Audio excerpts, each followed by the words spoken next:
really, like, I was thinking, how can I be the person, right, that my loved ones who depend on me, even when an incident like that, I cannot do anything. But in actual fact, I actually have a choice to do something about it, correct or not? I actually have a choice to go and learn swimming, yes? But I didn't because I was giving myself that limiting belief. So then I decided, right, I said, I cannot be this person who look at my family drowning, look at my family got trouble, I also cannot help. Or I'm the one that caused my family some kind of trouble when I can learn it. So I got someone to teach me to swim last year, I think, yeah, early of last year. And I can swim today already. It was very uncomfortable learning swimming, right, at about 39, 40 years old, right? If you think I go and learn swimming, the time I take the paddle board inside the swimming pool, everybody looking at me, not laughing at me. Yeah, but I still do it. I push beyond those limits because to me, right, the more important thing is that my family, I can protect them in case of anything happen. And that's what's important to me. If it's important, you push through your limits, right? So the point here is this. How do you know today what your limit is if you haven't pushed beyond any limits that you subconsciously set for yourself previously? For sure, if you want to push through your limits, it is uncomfortable. Like even listening to me today, you coming through this 4 days class, right? Also very uncomfortable sometimes. But you realize you need to do something new and you make that kind of hard decisions. But here's the thing, I believe each of you can do it, right? With a little bit of guidance from me, right, you definitely can get that one. Make sense or not? Right? So remember to always push beyond those limits. And if you want to know how you want to detect your own limits, right, very simple. Where you are today is not your maximum potential. Very simple. There are people making, if you say money-wise, if you're making 10,000 per month, there are people, right, that's not even as smart as you, is making 1 million a year. Then you can see there's a gap in the limit. Every single thing that you do right now that is your maximum is your limit. It's a false limit that you have. Make sense? Right? So you want to push beyond those limits. Got it? Because if you don't push past it, right, you won't ever know where is your full potential. So do you want to live a life of regrets? At the end of the day, you think, since Aaron told me that the other day already, now 10 years have passed, I'm still at the same place. Do you want to go to that part? I tell you, it's going to be a very, very sad story for you if you go to that part. Make sense? Okay? Now, let me show you in terms of numbers if you do push beyond that limit.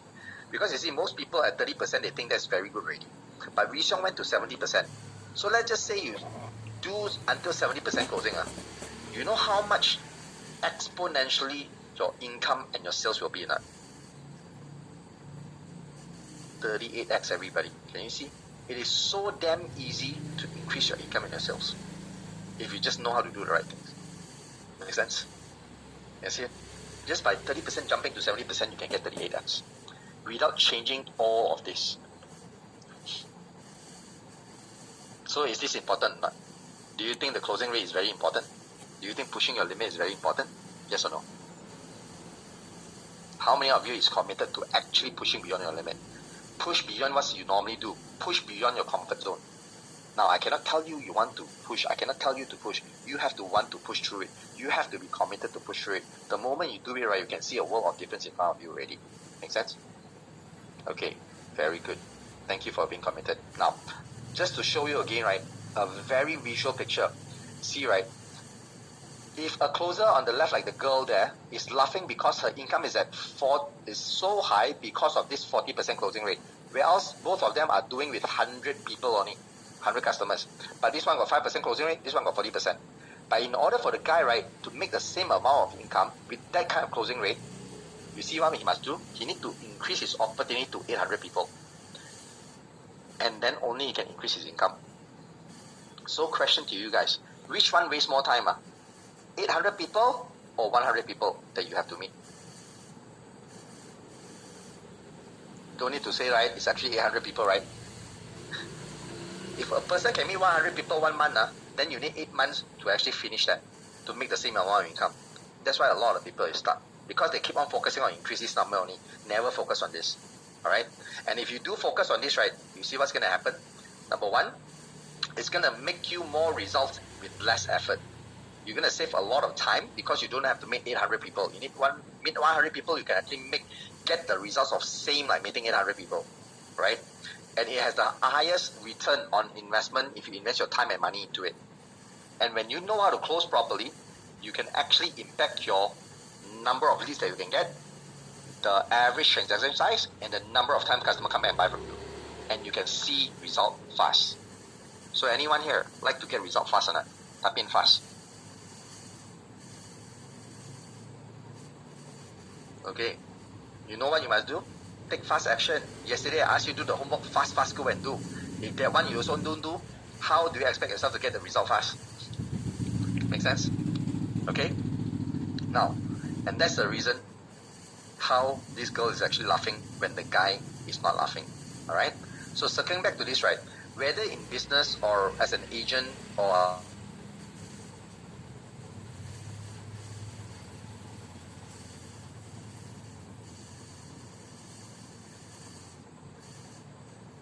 number two, is it because people just haven't learned the right way to maximize the opportunities that is all around them? Which one is it? One or two? One is lacking opportunity, or two, not learning how to maximize. Now, if you think it's two right, I think you're more right than you could ever know. And I think you should trust your gut feeling on that, because almost every time, right, if your gut feeling is telling you that, it's almost certain that it's always leading you to the right direction. Alright? So the point is this, people don't get stuck because of lacking of opportunity. People get stuck because they are not aware of the opportunities around them. And even if people have opportunities, they don't know how to maximize it. And that's what happened to this guy. Make sense? So right, what you will get to do today is to first, I will teach you how to be aware of what's necessary, in fact, right, for you to have the capability to maximize and take on the opportunities that you are getting later on. Make sense? Because if you don't know how to maximize it, right, there's no point for you to get any opportunities at all. So, that right, I want to show you a map and listen carefully. Because in order to get to where you want to go, you have to be honest about where you want to be.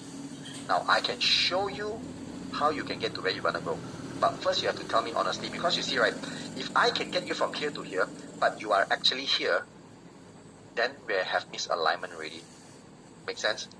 You have to be really honest. So, I'm going to share with you something that you're going to have to answer in a bit. So there's actually, right, in the game of sales, there's actually 4 different levels if you treat sales as a game. Here's a pyramid of the game. Alright? Now, at level 1, right, most salespeople will actually talk about products and services. And the income going to be around that range only. About 5K maximum.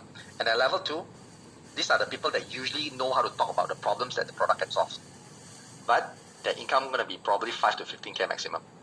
And then there's going to be another level at level 3, which the people is actually making quite good money, 15, 20K consistently per month, and good at getting customer to reveal, right, the deepest reason for buying, not just the problem, right, their motivation to buy something.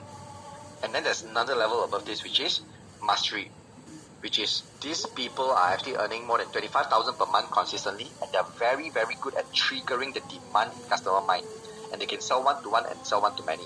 When I say trigger the demand in customer mind, it simply means today, even if the customer doesn't see any need to buy the product, they can trigger the need in customer. Do you think that's a very good skill to have? Like if your customer tell you no, but you can, after you talk to them, you can trigger them to want to say yes or being interested. Powerful, right? But here's the thing. I want you to be very honest with me. Which level do you think you are in right now? Type into the chat box, guys. Which level are you in? Level 1, 2, 3 or mastery?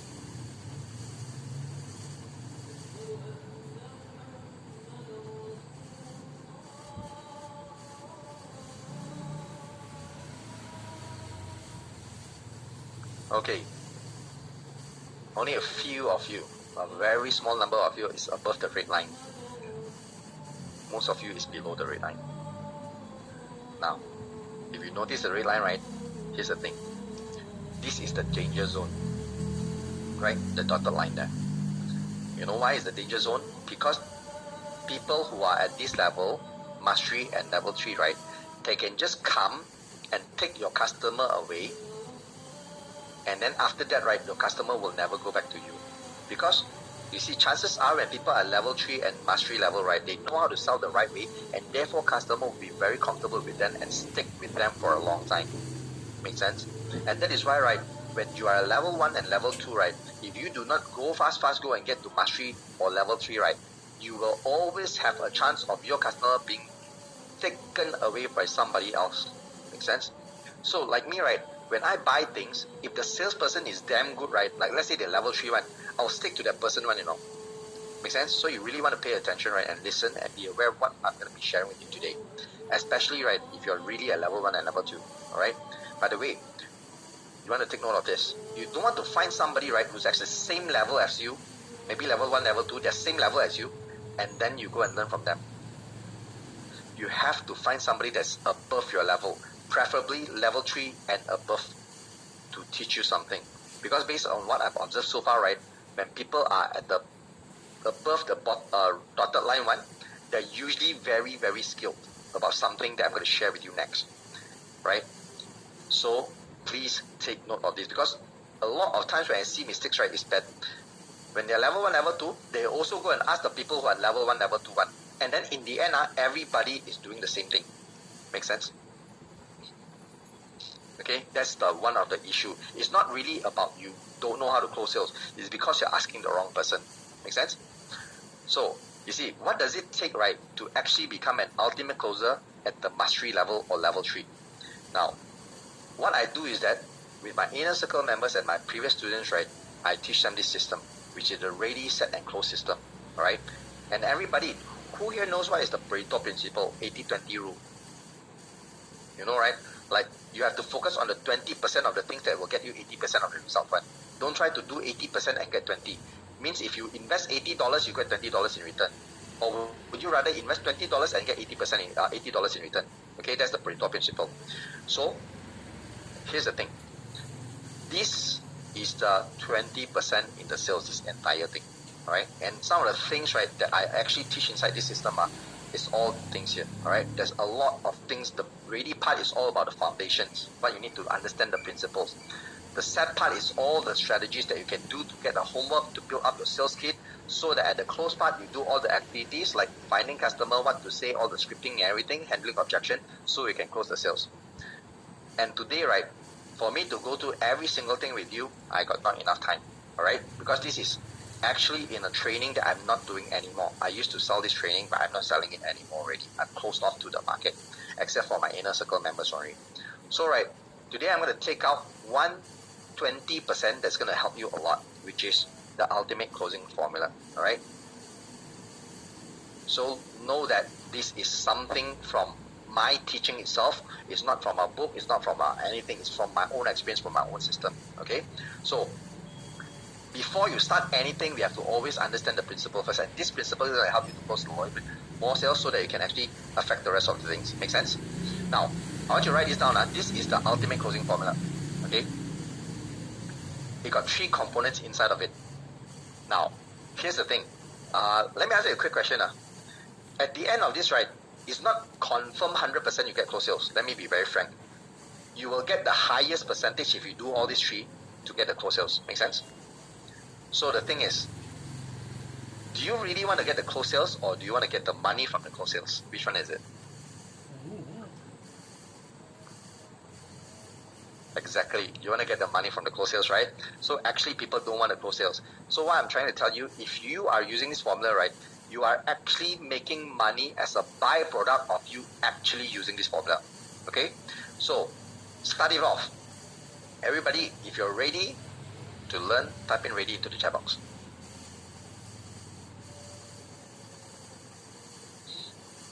Alright, very good, amazing, cool. Let's get started. Now, the first thing I want to write inside the box, right, is the qualified buyer. Alright, that's the first ever thing you need to know about getting a sales. And why I say that not a buyer but a qualified buyer, I'll explain to you. Okay, so here's the thing. Yesterday you learned some of the strategies that I've shared with you on how to get the customers and where to get the numbers and where to get the leads, right? But does that mean that every lead that you will get will actually immediately buy from you? No, right? Even if they needed the product or service, they may not buy from you. Why? Because you see, I want to show you this. Now, have any one of you been to shopping mall? The one that say no, right? I want to know which kind of country that you've been from got no shopping mall one. Right? But everybody in Malaysia here or in Southeast Asia, everybody been to shopping mall, right? But you see, normally when we go to shopping mall, have you seen a lot of salesperson that trying to sell you something like this? Keep on telling you, hey, my product very good. We are very reliable. Would you like to buy one? A lot or a little? Have you met with salespeople like this? Got? A lot or a little? What's your experience? A lot, right? Okay. Very good. So here's the thing. At that time, right, I'll make a very educated guess here. Alright? That when you don't want to buy the things or you're not interested, right, instead of saying no, which you think is rude to the other person, you immediately see something that represents no. Something like this. Oh, I'll think about it. I'll come back next time. I'll bring my girlfriend, father, mother, boyfriend, girlfriend, grandmother, grandfather, come next time, next week, and I'll meet you. But in the end, you never go back one. Who did this before? To the sales promoter inside the mall? Any one of you did it before? Yes? And you lied to the person, right? Now let's stop the main point. I'm not trying to catch you lying. It's very normal. But here's the thing. Do you think if you are also a customer, you can do it to the salesperson? Your customer, when they say, I think about it, also they can do it to you. Yes? You know what is that called? Karma. So, don't do this to the salesperson next time. Alright? No means no directly. Okay? Don't go and try to say, I think about it, I'll come back next time, whatever, and try to lead people astray somewhere. No. You will get back what you sow on. Okay? You sow back what you reap. Okay? So here's the thing. Besides, just jokes aside, so you see, right, what the people actually here is doing, they think they need to sell to everyone. But the thing is that it's not their fault, Because most likely the idea of trying to sell to everyone is coming from some other people that passed down the message one. Alright? They didn't even know they need to find a qualified customer. Because agree or not, at that particular time, maybe the person don't have the mastery level, couldn't trigger the demand inside of you. Yes? And you probably don't have a need for the product and service at that particular time. Doesn't mean in the future you're not. Yes? But you didn't buy. Correct? So right, in actual fact is this. People sometimes couldn't close, or most of the time it's because they failed to identify the qualified buyer. Alright? The qualified customer. So the power to identify is the most important thing. Because it's something like this, Imagine this, if you fly, everybody fly before, right? Yes? I mean, you fly out somewhere out of the country. If you haven't, just go and take a flight out somewhere out of the country during COVID time, they put a lot of this scanner, long range one, they put a TV, they put a scanner. Before you even pass by the scanner, right, they already know whether you're actually having headache or having fever or not. Yes? Whether you're hot or not. Correct? If you're having fever, then they reject you. Correct? So they can actually read you before even you come near. So here's the thing. Being able to identify the qualified buyer is actually like having this scanner inside your head. The moment you look at the customer, you know they're the qualified buyer already. Do you think that's very important? Yes? If you can identify the people that's going to buy from you, the moment you go there, you will surely get the highest chance to get them to buy. And most people don't have that skill. Make sense? Because it will save you a lot of time. And that's the qualified buyer. Following me so far? Yes? Just like the example I gave you yesterday, if you're selling a bottle of water, which one is the most qualified buyer? The people that tap of water or the people in the desert? The people in the desert, correct? Yes? So this qualified buyer is your thirsty crowd. Alright? Make sense? And here's a case study, right? That I used the qualified buyer to actually sell a few $100,000 in painting after I learned about it. Okay? Remember I told you I was selling this yesterday? Yes, on the first day as well. I was selling this kind of artworks. And by knowing and identifying, right, how to sell using the qualified buyer, right, actually got me the close. Because 1 year, I couldn't sell anything. Especially the most expensive piece, which is the left-handed side one, the grey color one. Alright, I couldn't sell anything. Because I was trying to talk to everyone, I was wasting my time. I didn't even know the person that I'm talking to is a qualified buyer. Right? But once I learned about it, right, in 3 days, I closed about $500,000. And the most expensive piece is this one at 386,000. You want to know how I did it? Okay, I'm just going to tell you directly, okay? This is something that nobody ever thought of. Because you see, right, when that time my boss bring in this super expensive painting and put in the art gallery in Bangsar and Mid Valley, the gardens, and expecting people that walk into the door to come and just buy the painting. And then I found out about something called the Art Expo Malaysia. It's called AEM. And then my boss wanted to participate into this AEM. And then the boss of this ADM, the organizer, right, go and tell my boss that, hey, expensive painting cannot sell here one. Can only sell the maximum 20,000 ringgit only. $20,000. That's it. And then my boss believed it. So for past 3 years, he has been sending all these $20,000 painting there. Only can sell 1 to 2 pieces. Then one fine year I said, boss, why not like this? You let me go and handle this. I go and sell this most expensive painting for you. I need to put the painting there. And then he said, cannot lah, Aaron, so expensive. I said, I have to convince him. I said, never mind. If anything happens, you can take everything out of my salary. I have to guarantee that. Then he let me go and put up. So when I put it there already, right, first day, what happened? Everything is there. I was trying to take care of the painting. Everyone was asking around, right? Everyone that came to the counter, right? We have a booth in Matrix, Malaysia. We have a booth. So everyone was coming to the thing and saying, wow, the thing is so nice. The painting is so nice. Who is the artist? Wow, look here, look up. Use torchlight. See here, see there, you know. Wow. Then I keep talking to all these people. Then I realized, shit.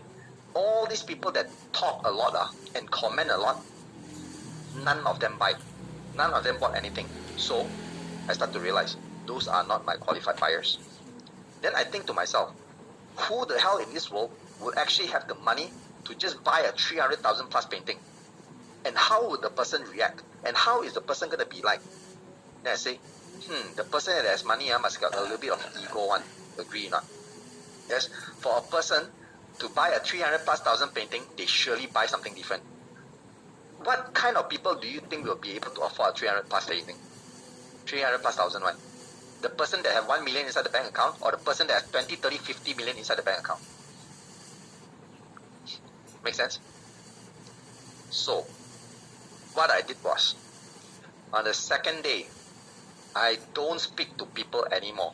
Anyone that want to come and ask all this kind of thing, right, I go and send my assistant and say, assistant, you go and handle all those. I'm not speaking to anyone. I just want to stand there and identify who is the right person coming. Then suddenly, one person walk over, cross